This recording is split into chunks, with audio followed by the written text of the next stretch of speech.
अस्सलामुअलैकुम, welcome to रेशम cooking.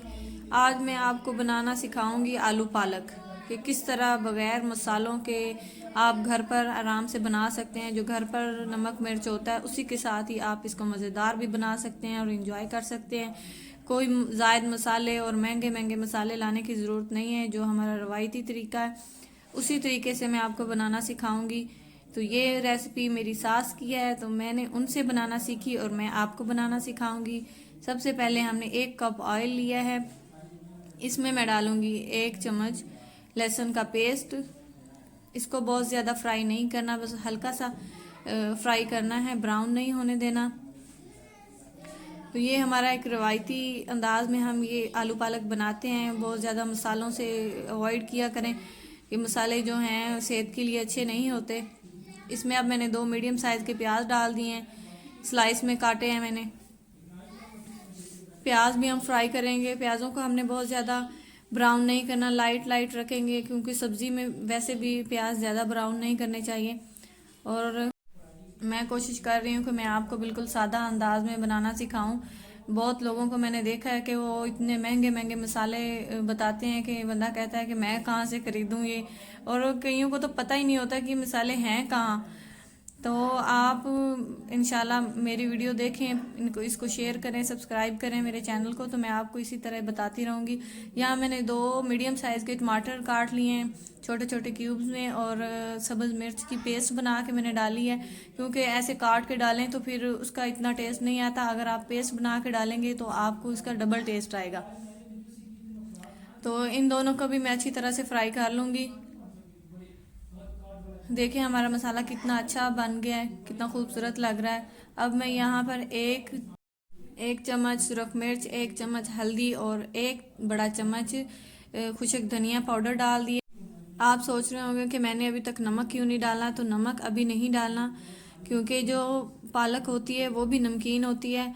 तो पहले मैं जब आलू डालूंगी उस वक़्त मैं इसमें नमक डालूंगी, पहले नमक नहीं डालना। तो देखिए मैंने पहले अदरक लहसुन का पेस्ट नहीं डाला। अगर मैं पहले डाल देती प्याज के साथ या लहसुन के साथ तो ये पहले ही जल जाता है, इसका उतना टेस्ट नहीं आना था। तो आपने भी इसको बाकी मसालों के बाद डालना है। तो आप देखेंगे कि ये छोटी छोटी सी ट्रिक्स हैं, आपको इंशाल्लाह इससे फ़ायदा होगा। तो अदरक को आपने बाद में डालना है, लहसुन के साथ नहीं डालना। हल्का हल्का सा पानी डालकर मैं मसाला भून रही हूँ। थोड़ा थोड़ा सा पानी साथ डालते रहें ताकि मसाला जल ना जाए। तो अब मैं इसमें डालूँगी 2 आलू कटे हुए हैं, क्यूब्स में मैंने काटे हैं। तो पहले हम पालक नहीं डालेंगे, पहले आलू डालेंगे। आलूओं को अच्छी तरह से हम फ्राई करेंगे ताकि जितना भी मिर्च मसाले हैं इनका सब टेस्ट जो है आलूओं के अंदर अच्छी तरह से रच जाए, आलू अंदर से फीके ना हो और ये आधे पक भी जाएं इसमें। और आधे जब हम पालक डालेंगे तो तब पक जाएंगे। अब मैंने इसमें नमक डाला है।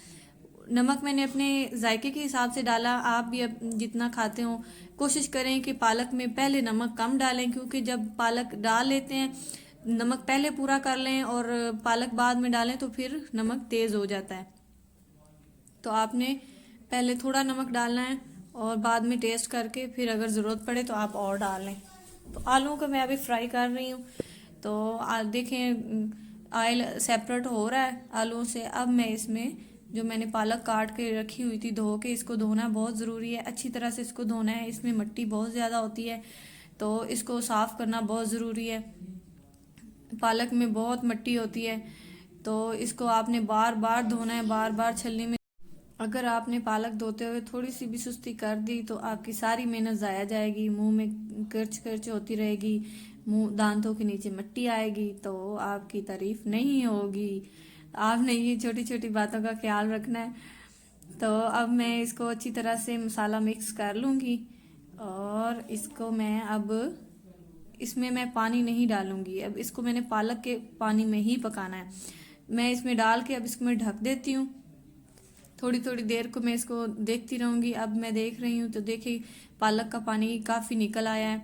मैंने इसको मीडियम आंच पर ही पकाया है, बिल्कुल तेज़ आंच नहीं करनी है आपने, जल्दबाजी नहीं करनी, आहिस्ता आहिस्ता से इसको पकाना है। तो आपने इसमें एक्स्ट्रा पानी नहीं डालना। पालक को उसके अपने पानी में पकने देंगे तो उसका टेस्ट इतना मज़े का आता है कि मैं आपको क्या बताऊं। ये इतनी पसंद की जाती है हमारे घर में कि कहते हैं कि रोज़ ही पकाई जाए। अब फिर मैंने इसको ढक दिया है, फिर मैं वक्फे वक्फे से इसको उतार के, ढक्कन को उतार के देख रही हूँ। देखें अभी भी पक रहा है, इसमें पानी खुश्क नहीं हुआ। जब तक ये पालक अच्छी तरह से गल नहीं जाएगी हमने इस पानी को खुश्क नहीं होने देना। तो आप चाहे आंच को और स्लो करना पड़े तो कर दें, एक्स्ट्रा पानी ना डालें, पालक को अपने ही पानी में पकने दें। प्लीज़ आप मुझे कमेंट बॉक्स में भी ज़रूर बताया करें क्या मेरी रेसिपी आपको पसंद भी आती है या नहीं, या समझ आ रही है या नहीं, या मुझे आप कोई भी सजेशन करना चाहें कि आप ही इस तरह से समझाएं या इस तरह से समझाएं तो मैं ज़रूर इस बात पे अमल करूँगी। देखें हमारी पालक काफ़ी हद तक पक चुकी है और पानी भी थोड़ा थोड़ा अभी है इसमें, लेकिन मैं देख रही हूँ कि ऑयल सेपरेट हो गया है और पालक भी काफ़ी गल गई है। तो आलू भी हमारे गल चुके हैं। मैं इसको आलू को चेक करती हूँ। मुझे तो अभी से देख के भूख लग रही है, बहुत ही मज़े का है। मेरा दिल कर रहा है मैं जल्दी से वीडियो बनाना छोड़ूं और इसको खाना शुरू कर दूं, मुझे बहुत भूख लग रही है। तो आपने प्लीज़ इसे ज़रूर ट्राई करना है और मुझे बताना है। मैं आपको ज़रा कैमरे को जूम करके दिखाती हूँ कि किस तरह से ऑयल सेपरेट हो गया है और हमारा सालन कितना मज़ेदार बना था कि मैं आपको बता नहीं सकती। तो मैंने इसको बहुत मज़े से खाया और मेरे बच्चों ने भी खाया, उन्हें भी बहुत पसंद आया। तो आपने मुझे कमेंट ज़रूर करना है और मुझे बताना है कि ये किस आपने इस रेसिपी को सेम इसी तरह बनाया तो आपकी कैसे बनी। तो देखें कितना आसान है और कितना बनाना झटपट से बन गया है। तो कोई मुश्किल नहीं है, कोई हमने एक्स्ट्रा मसाले नहीं डाले। तो ज़रूरी नहीं है कि हम बाज़ार से एक्स्ट्रा मसाले लाएं ही तो हमारा सालन अच्छा बने। तो अब मैं इसको सर्व भी करती हूँ, एक डिश में निकाल लेती हूँ। बच्चे भी स्कूल से आ गए हैं, उनको भी बहुत भूख लगी है और उन्हें भी बहुत खुशबू आ रही है। तो इसको जल्दी से हम डिश आउट करते हैं और बच्चों को पेश करते हैं। आपने मेरे चैनल को सब्सक्राइब करना है, लाइक और शेयर ज़रूर करना है और अल्लाह हाफिज़।